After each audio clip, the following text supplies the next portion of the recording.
So today we'll discuss about the one of the natural agent, that is river and its associated landforms.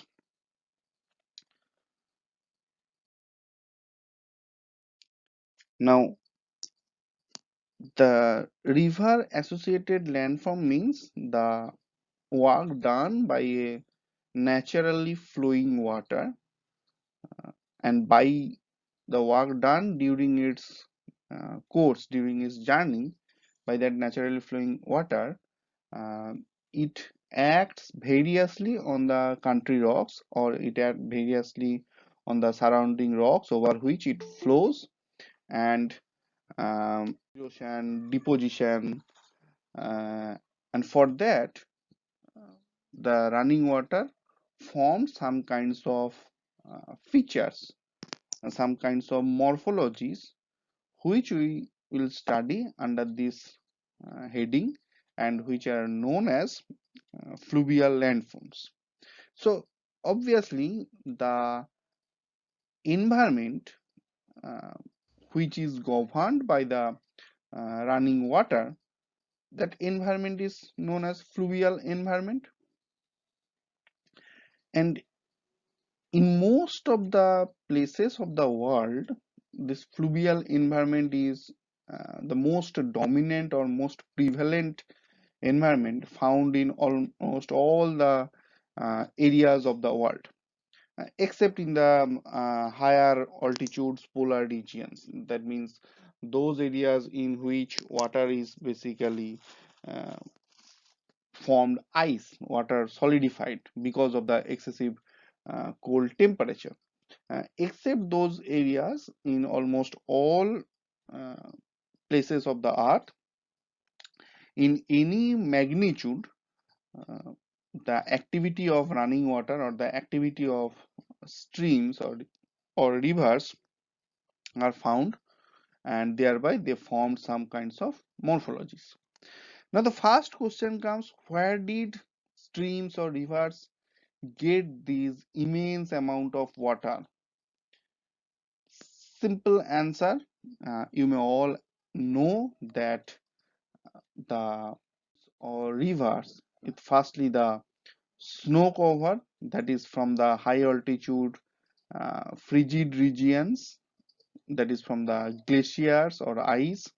uh, After crossing the snow line, when they came to the zone of ablation, that means when the glacier starts melting, so from the solid ice water forms, and they virtually or with time they collided with each other and form some water bodies which flow through some restricted channels.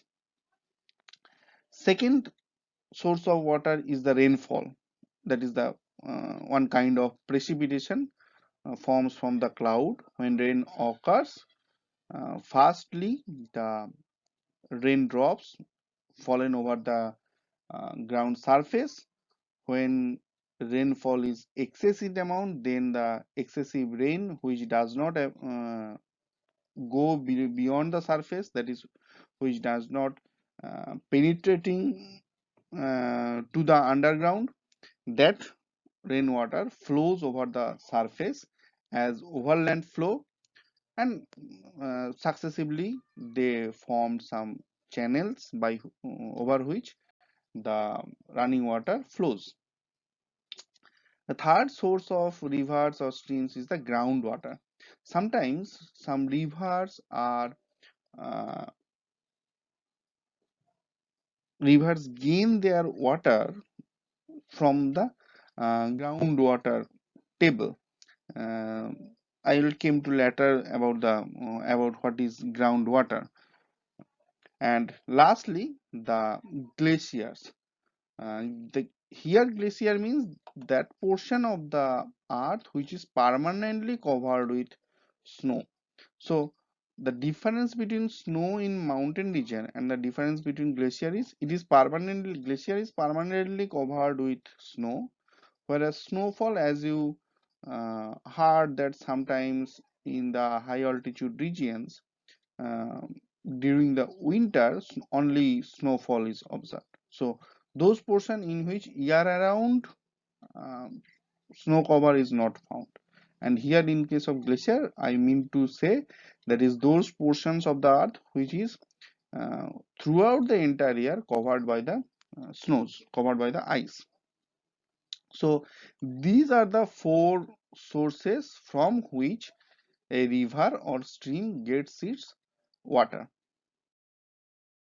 Now you all are very much aware or very much known to this cycle which is known as water cycle.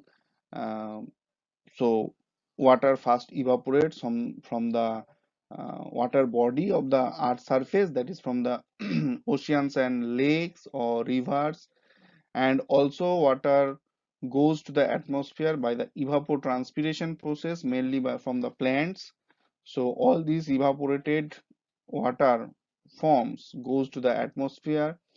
uh, they forms clouds. These clouds goes higher into the troposphere.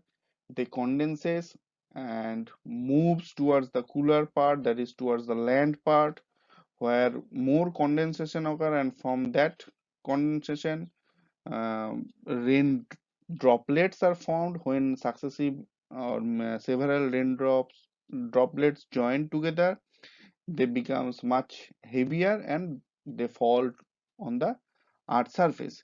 Similarly, snow falls on the earth surface.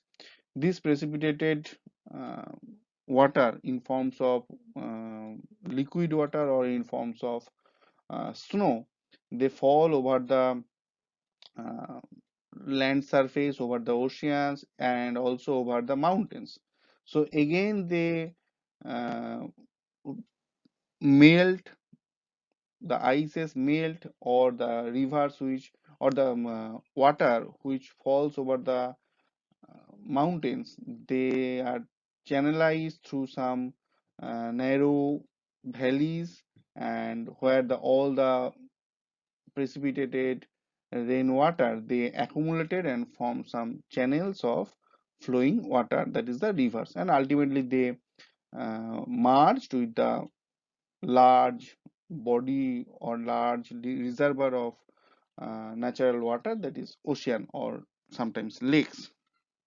So by this way, uh, the water in the earth's surface is continuously runs through a cycle which is known as water cycle. Now water runs over hill slopes as overland flow. That means uh, that water, when the raindrops fallen over the earth's surface, uh, some water goes below the surface, that is underground, and some waters flows over the surface. So that part or that component of the um, precipitated water which flows over the surface, that is known as surface runoff or simply runoff. And obviously it is flowing over the surface, so also it is known as overland flow. Now in broad cases, in fluvial environments, dominating areas, over the year precipitation exceeds evaporation. This portion is very important. Where did we find um, fluvial activity or fluvial environment? Where precipitation exceeds evaporation, because suppose in some areas my soil is extremely dry and very much porous. So if their precipitation is very negligible in amount, suppose in the desert areas, so their precipitation or rainfall is very low. So whenever rainfall occurs, much of the amount of rainfall or much of the amount of precipitation goes between the pores of the sediments or between the soils to the underground. So in those cases, my infiltration to the underground is much higher. So there is no question of overland flow or surface runoff. All the precipitated rainwater goes below. Now, if a area suffers sufficient amount of precipitation throughout the year, then what happened? The pore spaces below the surface, most of the pore spaces below the surface, they are already filled with water. So when water drops or when rainfall occur, then um, only a percentage of the rainfall will go below and fulfill all the empty pore spaces, because already some amount of pore spaces is filled up with water. So there is very less amount or very um, small amount of pore spaces remained, which have to filled up by the precipitated rains. So when rainfall occurs, some amount goes below and recharge those pore spaces, fulfill those pore spaces, and rest of the amount is flowing over the surface. That is the surface runoff. And now, if the evaporation is much higher, that means the area suffers higher temperature. So before going to the runoff, that surface water will evaporate, simply evaporate. So again, surface runoff will not be there.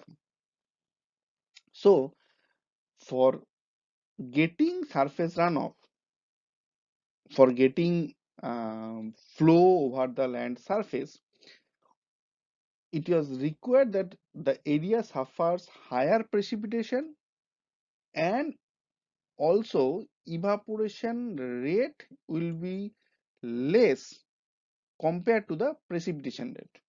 So precipitation rate must be high than the evaporation rate as well as infiltration rate.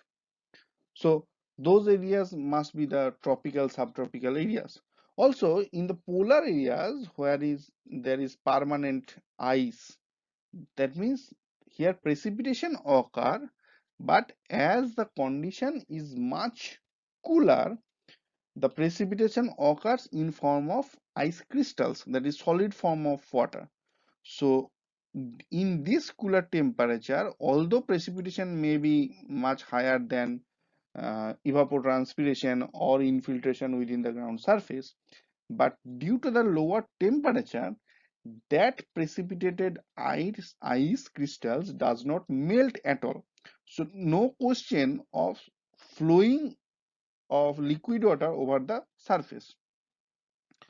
So again, precipitation requires in higher amount, but that precipitation should be in favorable, or most favorable form of precipitation would be liquid water in the form of rains, and it should exist, it should exceeds the evapotranspiration rate.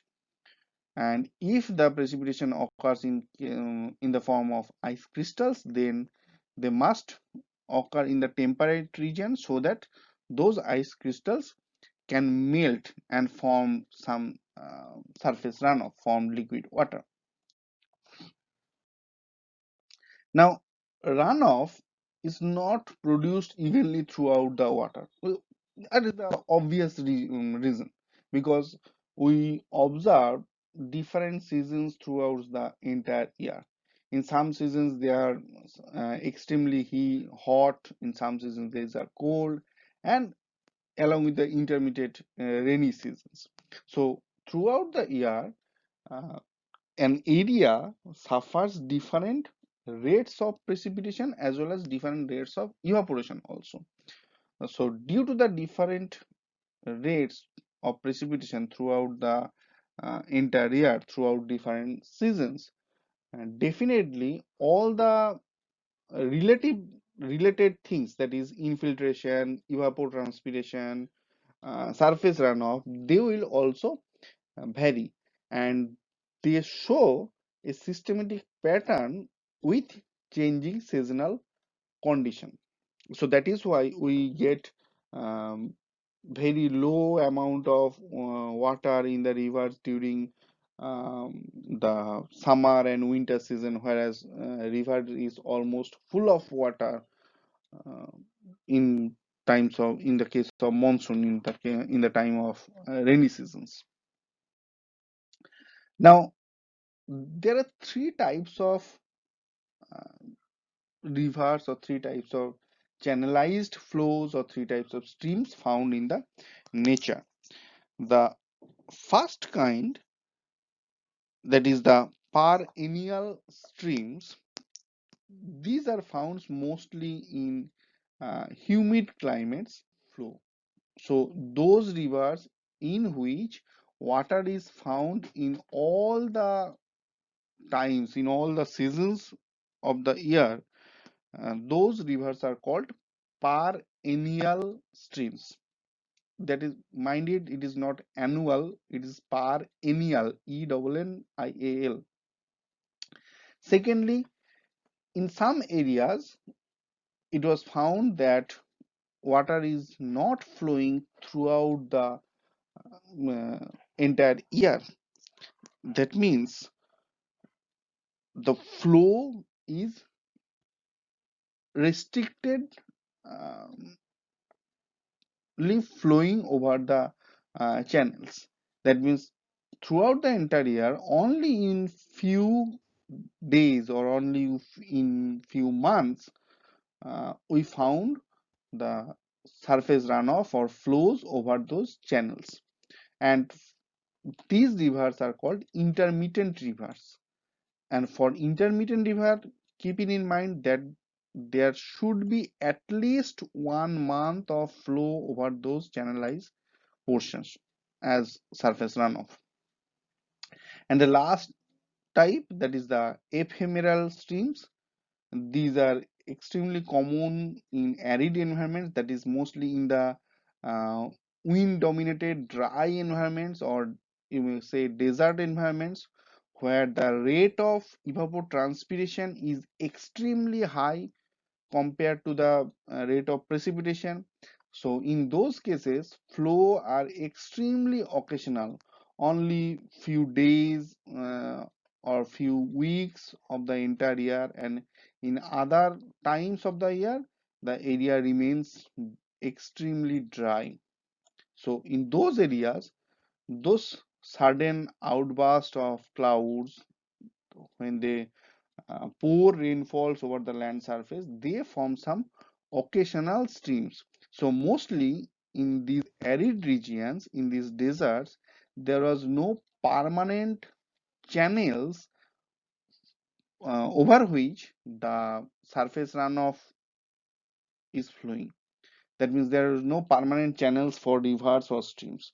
So according to the sudden outburst of clouds, sudden rainfall, uh, every time of the year, newer and newer channels are developed depending on the amount of rainfall in each time. So in these ephemeral streams, mostly there are no permanent channels, but in the other two types, perennial and intermittent streams, there are permanent channels over which the runoff occurs. Now, the activity of flowing water. So, one of the major source of flowing water, as I already told you, is the rainfall. Now, when raindrops uh, or rainwater fall over the earth's surface, the incident is known as rain splash. Now, these raindrops, they are falling from a higher altitude of the troposphere to the ground surface due to the action of gravity. They're coming towards the earth surface due to the action of gravity. So during its journey, as it is almost free falling water droplets, and they virtually increase their kinetic energy, and whenever it hit the earth's surface, then suddenly all the kinetic energy of the falling water they converted to uh, static energy, and that means the water droplets now becomes extremely static. So that energy changeover uh, creates a huge impact over the earth surface, and due to this impact raindrop compresses and spreads the uh, sediments over which they will impact. So the spreading causes firstly some um, distortion of the soil particles, and thereby they will loosen their original position and they will move towards the peripheral part, towards the low impact areas of the surface. Uh, Now, here is a experimental picture. You can see that mostly uh, the rain splash uh, results or the impact of the raindrops mostly observed in the very fine sands, that is the particles less than 20 micrometers. So here you can see that different size of sand particles are taken, um, and over which the almost same amount or same diameter raindrops are fallen, and people try to look at their impact effects. And you can see the velocity is almost also constant, so everywhere the diameter is 3.5 millimeter, and the velocity is 6 meter per second. So you can see that the impact results through time. So here when the raindrops first hit the earth surface, and virtually this is the last phase of rain impact for this grain size. Similarly, for this size, this is the first uh, incident time when raindrops touches the earth surface, and with time these are the results. So you can see clearly that this is the size class, almost the 80 micrometer sand particles, in which the impact of raindrop effects, that is eroding away or uh, simply burst away of the loose sediments and dislodging the sediments through its original space to the peripheral part of the impact portion. This is mostly affected sediment size is this, the 80 micrometer sand size. So these sand particles, if a area covered by these sand particles, then the impact is mostly observed in this form. And you all know that those craters, those small craters formed by the raindrops, those are known as rain imprints, which can be also found in the rock records also. Rain splash releases particles for entrainment and transport by unconcentrated surface flow. So these eroded particles, which are moved away from their original place by the uh, impact of the raindrops, they becomes very much loosened. So when they loosen, now they are very much free for the moving surface water to carry them. So because of the rain impact, the loosening of the soil particles of mostly this size will happen, and virtually now they are free for uh, taking away from their source to other regions by the natural agents like the moving water, and also it may be moved by the uh, wind also. Now, the overland flow, that is the portion of the flow, portion of the water which moves over the earth's surface, that can be occurred in two ways. The first type of or the first way of overland flow is known as Hortonian overland flow. I told you previously that whenever some amount of water came over the earth's surface, that may be in terms of rainwater, or that may be in terms of melted water from the snows or from the ice. So any form of water coming over the earth's surface, that water is divided into two parts. One part goes below the earth's surface, and here you can see this is the surface of the earth, and the underground portion there are lots of sediments, and within these sediments there are lots of pore spaces. This picture is also same. This is the surface, there are lots of sediments and lots of pore spaces. Now the portion of water which comes over the earth's surface, some amount of the water goes below the surface and fulfill or recharge these empty pore spaces, which is basically filled up by some other volatiles, other fluids like gases or some amount of water also.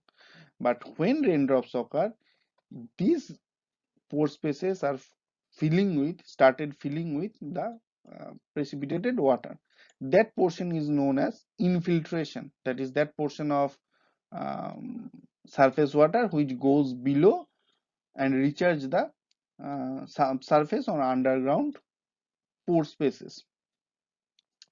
And the second portion which flows over the earth's surface, that is the surface runoff. Okay, so one portion of the rainwater goes below as infiltration and one portion flows over the earth's surface. Now, how much amount of water, or when the water is will be flowed over the earth's surface, because you may find that whenever rain starts to occur in an area, you may notice that you did not find any kind of flow after a certain time of rain.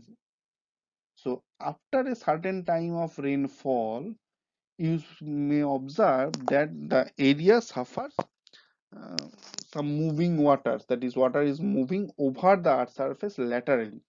Before that, the rainfall occurs but water moving vertically to the underground portion. Now when infiltration, that means rate of underground movement of falling rainwater, occurs uh, high amount, then you will not get uh, overland flow until the infiltration um, rate is overcome by the uh, amount of precipitation. That means suppose 100 ml water, 100 ml water is falling as raindrops. Now if this your underground porosity condition or underground subsurface sediment condition is such that the entire 100 ml water is able to go to the underground surface, and there is sufficient amount of pore spaces to hold and retain that amount of for 100 ml water. So no question of getting surface runoff, getting overland flow. The entire 100 ml of falling rain water goes underground.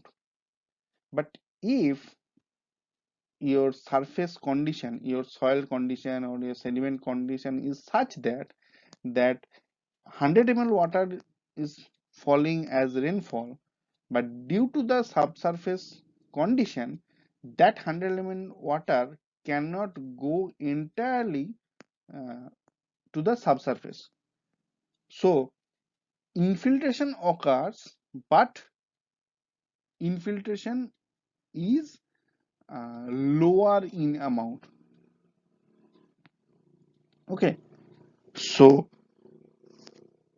in Hortonian overland flow, that occurs when the rate at which rain is falling exceeds the rain at which it can percolate into the soil. That means the amount, the rate of infiltration is overcome, is surpassed by the moving water.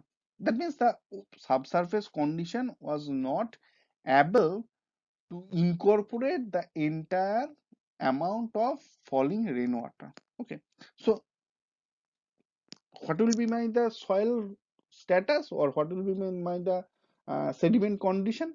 That is whenever the soil or the underground sediment is very less porous and less permeable. In those cases, my amount of precipitation overcomes or exceeds the amount of infiltration. So the remaining water moves as surface runoff throughout through the high altitude to low altitude areas. That is known as Hortonian overland flow. So Hortonian overland flow occurs where rate of precipitation exceeds the rate of infiltration. The second type of flow occurs, that is the saturation overland flow. Saturation overland flow, also known as seepage flow, here it occurs when during raindrop infiltration occur, and due to infiltration you can see the pore spaces are filling up with the rainwater. So when this filling up process or this filling up pore spaces of the underground surface uh, soils or underground surface sediments is complete, you can see in this picture, in the right hand picture, that there is no empty space within the pore space which is filled up with other forms of fluids except water. So all the pore spaces in these sediments or in this soil is completely filled up with the rainwater. So now the falling rainwater over the surface is not able to recharge this underground condition because that is already full. So instead of infiltration, that means in this at that time infiltration was zero, infiltration was not happening after complete filled up with of these pore spaces. So in that time, or after the complete filled up of the pore spaces, the falling rainwater will entirely move as surface flow. Okay, so this kind of flow is known as saturation overland flow or seepage flow.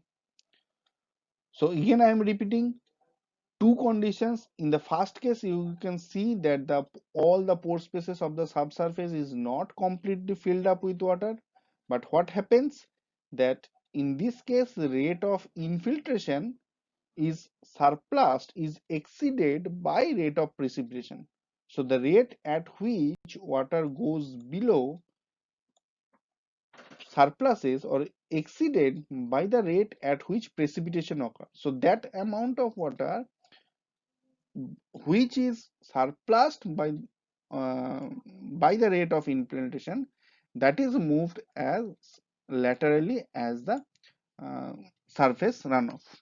In second case, here you can see that all the pore spaces are filled up with the falling rainwater when the rainwater goes below during the infiltration process, and with time or after a certain time these pore spaces are completely filled up by the underground moving water, that is the moving subsurface water from the surface. So after some time there will be no space for recharging by the rainwaters. So at that time the entire subsurface condition is being saturated by the falling rainwater. So now the falling rainwater is moving over the earth surface as surface runoff or as overland flow. This is known as saturation overland flow. So in the first type, the underground or the subsurface condition is not saturated with water. In the second type, the underground or subsurface condition is being saturated with water, and after being saturated with the falling rainwater, the excess amount of rainwater is now flowing over the earth surface. This is saturation overland flow. Now, the portion of the water which goes below the surface uh, and forms the subsurface water, this water can also move uh, along the uh, inclination of the uh, subsurface layers from higher uh, altitude to lower altitude, that is from lower gravitational field to higher gravitational field, because we know that the effect of gravitational force decreases with altitude. So the gravitational force in the mean sea level is obviously higher than the gravitational force over the top of the mountains. So the water recharged in this portion is in lower gravitational force, and through time they will move along the pore spaces of the water. Obviously, the rock must be permeable, and this moving subsurface water is moving towards the higher gravitational areas. Now, during its moving, some amount of water is taken by the plants during their photosynthesis process, and the excess amount of water taken by the plants, they will remove it in terms of vapor to the atmosphere. That is known, the process is known as evapotranspiration. Now, the percolating water, when, that means the infiltrating water, when fully saturated the pore spaces of the underground sediments, then that is called as groundwater. That means that portion of the subsurface water in which all the pore spaces within the sediments, all the pore spaces within the soils are always or are completely filled up with water, that is known as saturated zone or groundwater. So if I draw a vertical picture, suppose this is my subsurface condition. These are my uh, sorry, sediment grains.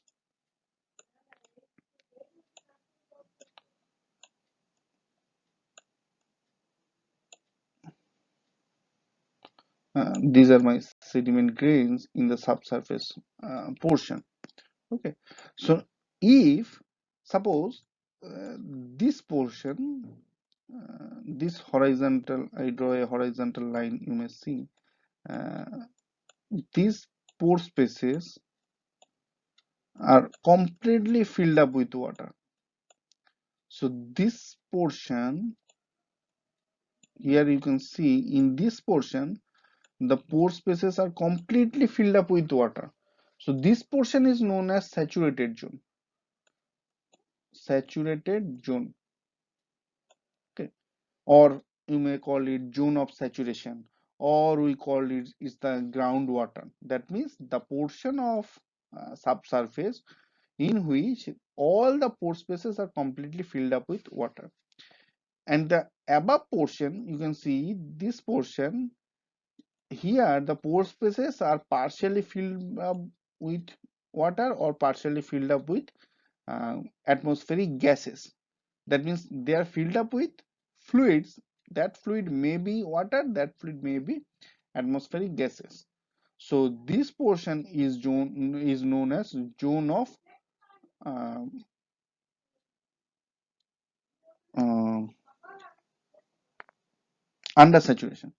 That means the undersaturated zone, that is not completely filled up with water. So it is mostly filled up with gases. Uh, so when what over this surface rainfall occurs. As I already told you that the rainfalls or raindrops goes below goes below in the form of infiltration. They recharge the pore spaces of the uh, underground subsurface, and when they recharging the underground subsurface, when so gradually this infiltrating water goes below. Now with time, this uh, zone of saturation, the upper limit of zone of saturation, is increasing their height and moving towards the surface. So as more and more rainfall occurs, the raindrops, the water drops goes below and recharging the soil. So after some time, my zone of saturation rises to this limit.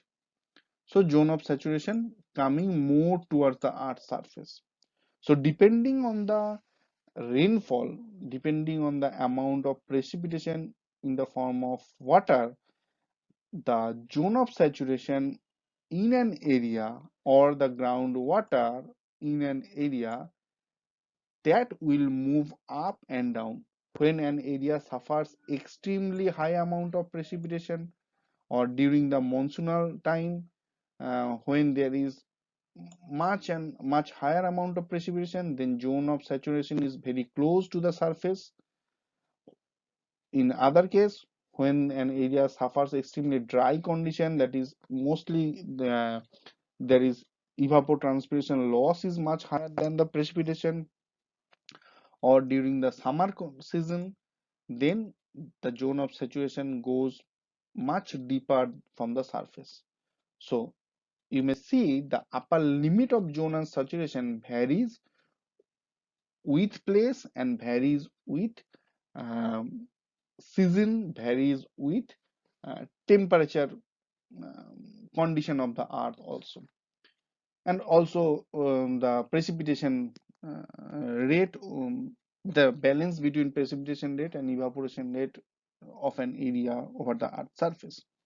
Now the top surface, uh, the maximum limit of the saturation zone or zone of saturation is known as the water table. So you may have heard this term water table.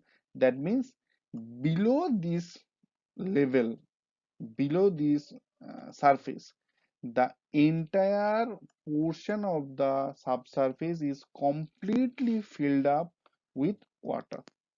That means entire all the pore spaces of the surface below this surface is completely filled up with water. So it is the upper limit of the zone of saturation. Now when the subsurface flows cuts or abuts against the ground surface, then leaking of the subsurface flows occur, that is known as natural springs. So springs occur where the land surface and the water table cross. That means the zone of saturation cuts uh, the or zone of saturation intersects the surface condition. Then the saturated then water from the saturated zone is leaking to the surface condition, and that is known as natural springs. In contrast, saturation overland flow is the seepage from a temporary saturation zone. So as I told you, mostly saturation overland flow occur in those areas where, due to excess amount of precipitation, my saturated zones comes very close to the earth surface. So that is a temporary condition mostly. So any place of the earth, whenever rainfalls occur, the fast dropped rain droplets, fast falling rain droplets, that will goes underground, that will infiltrate below the surface condition. And when that surface is the underground surface is completely recharged, completely saturated, then all only saturation overland flow occurs. Now, depending on the uh, water table and the land surface condition, two types of streams are found in nature. In first type, streams which get their water from the groundwater, they are common in temperate to tropical climates. Those are known as effluent stream, that is the water of the stream is recharged by the groundwater table. So if I draw a stream channel, suppose this is a cross section of the stream channel, uh, this is the river water. So that means this river water is recharged by the water table of the surrounding country rock. That means in the surrounding country rock, my water table should be in higher elevation than the uh, stream water level. So this will be my water table condition. That means all these pore spaces below this are within the saturated zone. That means this entire portion, rocks or soils, are completely saturated. That means all the pore space are completely filled up with water. So from this country rock pore spaces, from this pore water is recharging, or water is going to the river water. That means river water is recharged by the country rock water. These kinds of streams are known as effluent streams. So when the saturated zone is in higher elevation than the river water, then water is um, recharging to the river from the water table condition. The other types is the influent stream. In this case, the water table is below the river water level. That means if this is the river water condition, my water table or zone of saturation is in this level. So as I already told you, water moves more towards the uh, higher gravitational force areas. So as this water table level is inside the earth, more towards the center of the earth, that means this will face higher amount of gravitational force in contrast to the river water. So this river water is now recharging the zone of saturation. This portion, this below portion is the zone of saturation, all this portion, and these areas are zone of non-saturation, or it is also known as zone of aeration. That means here all the pore spaces within the sediments are not completely filled up with water. That means there some are filled up with water and some are filled up with gases also. So in this condition, river water is recharging the water table. That is for influent stream. In effluent stream, water table recharging the river water. So this is the main difference between effluent stream and influent stream. Now, what happens actually? So some amount of melting of ice occurs, water gathered together, or water falling comes over the earth surface in forms of liquid, and firstly all the moving water over the earth surface, or all the water falling over the earth surface, they are flowing as surface runoff as sheets, as a apron throughout the entire surface area of the earth. So initially there was no channels. First, the falling water will move as aprons. Now with time, when there is much amount of these sheet runoffs occurs, then all these sheet forms surface waters, they try to merge within themselves and form some small channels. These channels are known as reels. The small channels you may often find in your playing ground or by the side of the roads also. These are known as the reels. Now successive reels, they collage or they merge together, then form gullies. Then successive gullies merge together, they form channels or streams.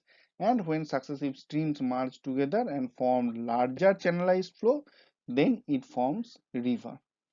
So initially the all the surface water moves as sheets, and with successive time, with successive amount of um, moving water, they formed or they are going to flow through some localized channels. So and with that, with time, with the amount of rainfall, the shape and size of the channels increases in size. Mainly the size of the channels increases. So from very small ribbon like channels, from reels to gullies to channels or streams to rivers. Now if we look at the some of the features of a river channel, so here is it is a river channel. um, First thing you will notice, that is the width of the channel, that is the W, the distance from one bank to another bank. So the distance channel, that is known as width. This distance, weighted perimeter, that is the length of the channel in which the uh, bedrock of the channel connects with the water. That means this part. In this part, this bedrock or this country rock, this length, only this length is in contact with the channel water. So this length is known as weighted perimeter, P. Uh, Third is the area of transverse section. This entire area uh, is known as cross-sectional area or transverse section area. D is the vertical length from the top of the river water to the country rock, to the bottom country rock or bottom bent rock, that is depth. Hydraulic radius, that is a measurable parameter which is basically known as the ratio between the cross-sectional area of the channel divided by the weighted perimeter. So A divided by P, cross-sectional area of the channel divided by weighted perimeter.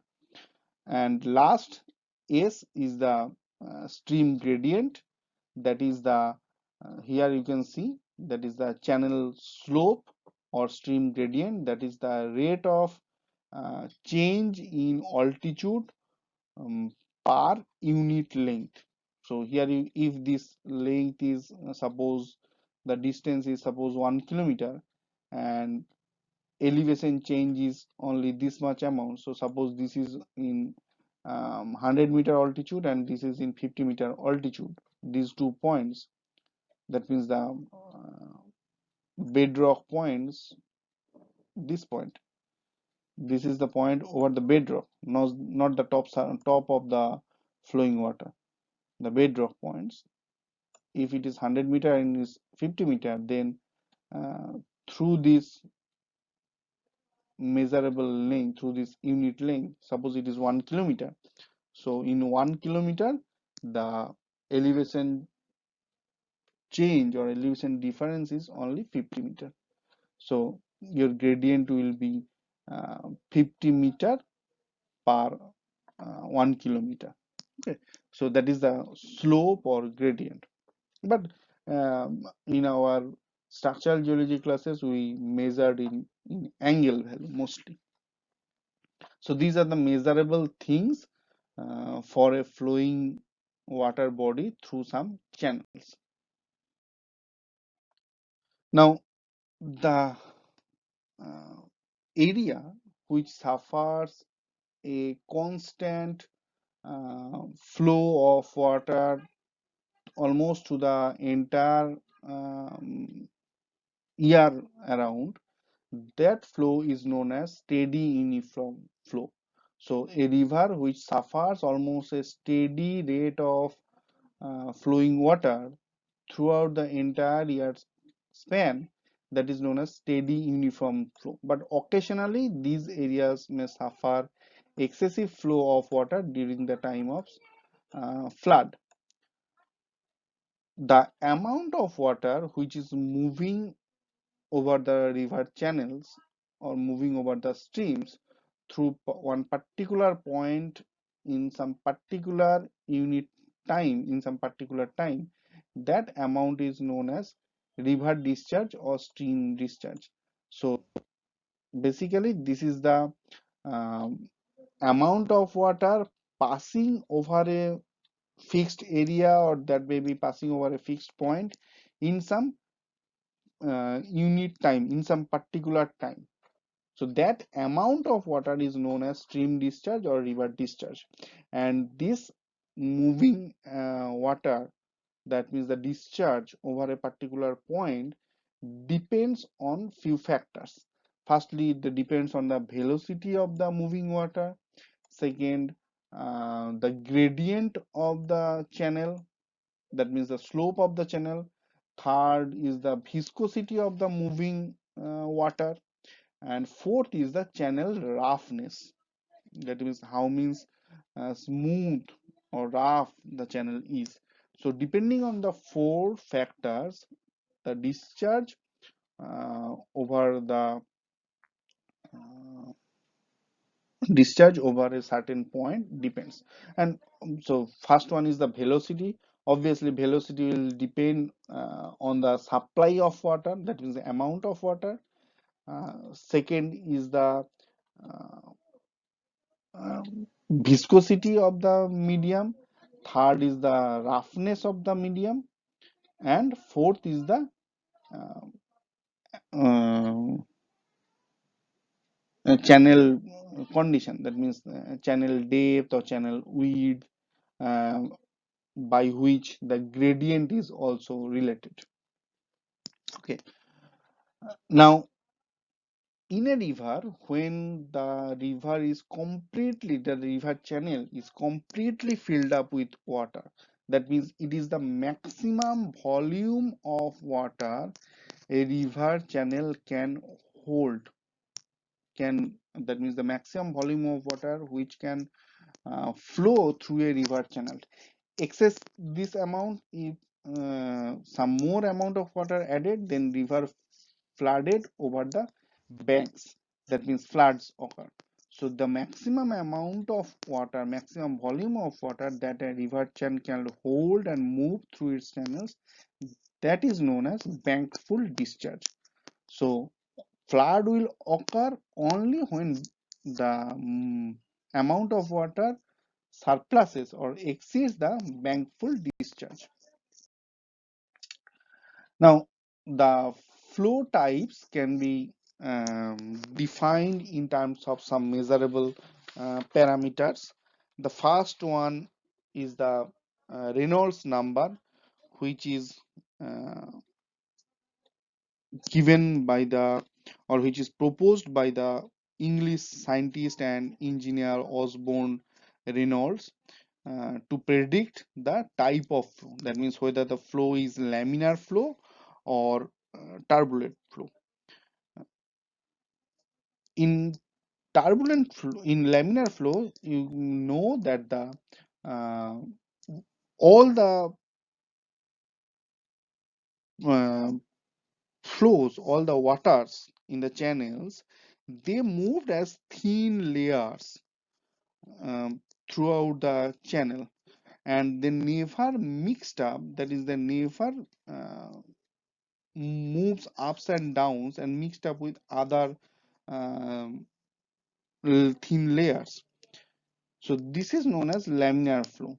So one flow, or you may consider one particle or one molecule of water, they moving in a fixed path. that is not moving haphazardly and mixed up with the other or interacts with the other water molecules. So this kind of flow is laminar flow. Second type, that is the turbulent flow. Here a haphazard mixing of water particles with other layers occurs. That is known as turbulent flow. Now Reynolds number, which is basically a ratio uh, between the uh, velocity and hydraulic radius, that is the numerator is the multiplication of velocity and hydraulic radius uh, with the uh, fluid density, that is the multiplication of three variables, that is fluid density, that is flow velocity, and this is hydraulic radius, and the denominator is the viscosity of the medium. So this ratio is known as Reynolds numbers. So for stream channels at moderate temperature, the maximum Reynolds number at which laminar flow is occurred, that is about 500. Beyond 500, um, the flow is turbulent. And the interesting thing is, in nature, most of the flow is turbulent. Only a very thin amount or very thin layer which is close to the bedrock of the channel that moves as laminar flow. The most of the part of the moving water in the rivers, that moves as turbulent flow. Like the uh, type of the flow, another measurable parameter uh, is known as Froude number, which is given by another famous uh, English engineer, William Froude. He used this parameter to distinguish uh, different flow states. Again, this is a ratio between the velocity, flow velocity, and gravitational force. That means the inertial force. So one force is the moving water, and another force is the restricting water, that is the inertial force, that is the gravitational force. So together the ratio define the Froude number. Now, depending on the Froude number, the states of flow can be of three types. When Froude number is greater than 1, it is known as supercritical flow or shooting flow. When Froude number is equal to 1, it is known as critical flow. And when Froude number is less than 1, it is known as subcritical flow, tranquil flow, or sometimes it is known as also streaming flow. Okay. So Froude number less than 1, subcritical, is equal to 1, critical, and greater than 1, supercritical. Now, one thing here, another terminology, that is the known as plunging flow. You may came to know about two types of flow, laminar flow and turbulent flow. The third type is known as turbulent flow. Generally, it is found when there is free fall of water over a higher altitude to the lower altitude, and mostly these are found in the waterfalls. So when in waterfalls, water is freely falling from the steep slopes very rapidly from the hanging rocks to a much lower elevation country rock. There the flow is known as plunging flows. Now hydraulic jump is a sudden change from supercritical flow to subcritical flow, and when the changeover from supercritical flow to subcritical flow occurs, then some roller appears and then move towards the opposite direction of the flow and form some this kind of rollers which have little higher in um, height than the surrounding water. So from subcritical, here the changeover occur from supercritical flow to subcritical flow, and due to this, water depth will increase, and this phenomenon is known as hydraulic jump. That means increase in water depth from supercritical flow to subcritical flow. The opposite phenomenon also happens sometimes in nature. That means the changeover from subcritical flow to supercritical flow. Here, the reduction of water depth, the reduction of water level also found to occur.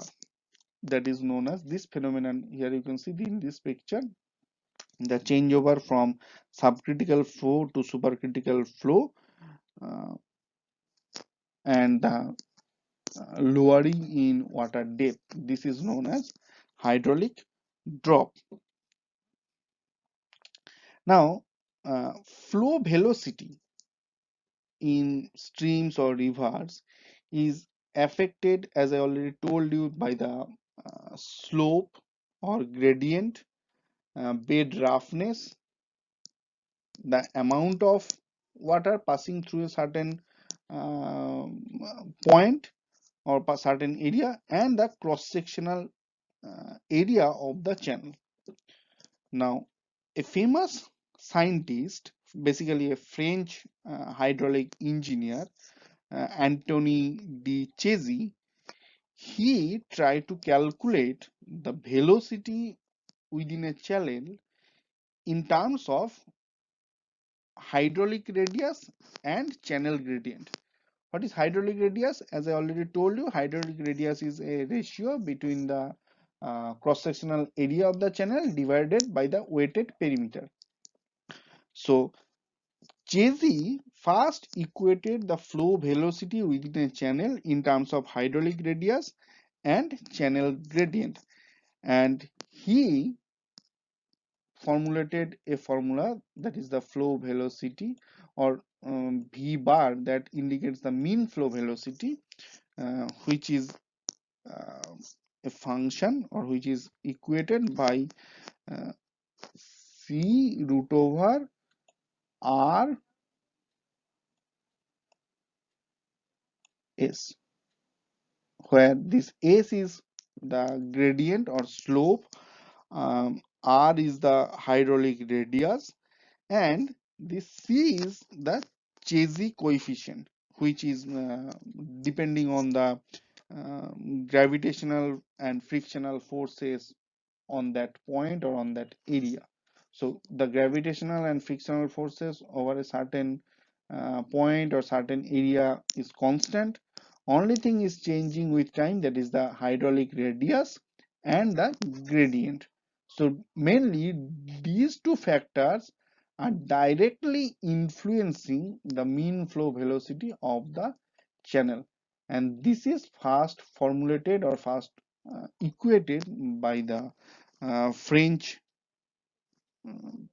scientist Anthony de Chesi, and according to his name, it is known as Chesi's equation. ChezY, Chesi's equation. And this flow velocity is sometimes known as Chesi's flow velocity. So thank you for today's class. Hope you will understand